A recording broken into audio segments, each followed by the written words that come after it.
Hello, this is lettergram.net's video on the I, the J, and the K.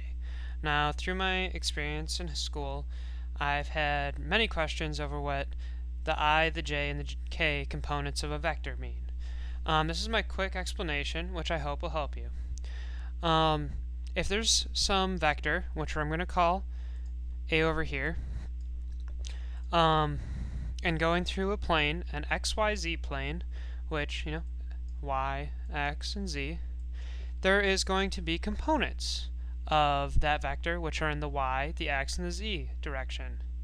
If I'm running north at 5 miles per hour and then decide to change and I go 5 miles per hour northeast at some angle, which was explained in a previous video, there's going to be a split in my components of that 5 miles per hour, some in the north, some in the east direction. So the way that we explain this is some vector A is equal to some quantity of I plus some quantity of J plus some quantity of Z. And what these really mean are the I represents the component of the vector in the x direction. The J represents the component of the vector in the y direction, over here. And the K represents the component of the vector in the z direction. Sorry, this should be K over here. So if we say, I have some velocity and I'm going 5 meters per second and 5 meters per second in this direction and 5 meters per second in this direction, we can take the components of all of this. So if we have 5 plus 5 plus 5, it'll be as if I'm running out at a 90-degree angle or a 45-degree angle for the x, y, or the x and the I, or the I and the J.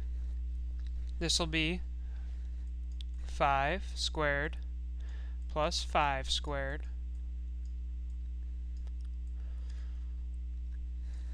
and then if we were going to do the y and the z,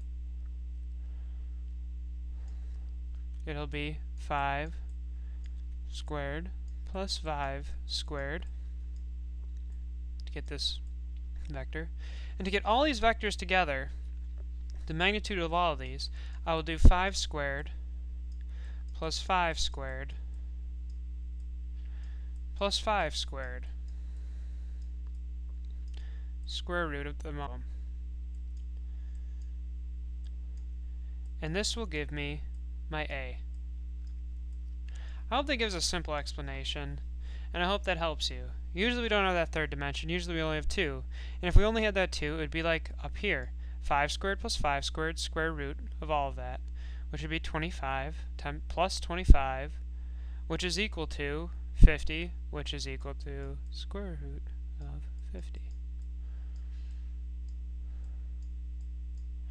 I hope that helps.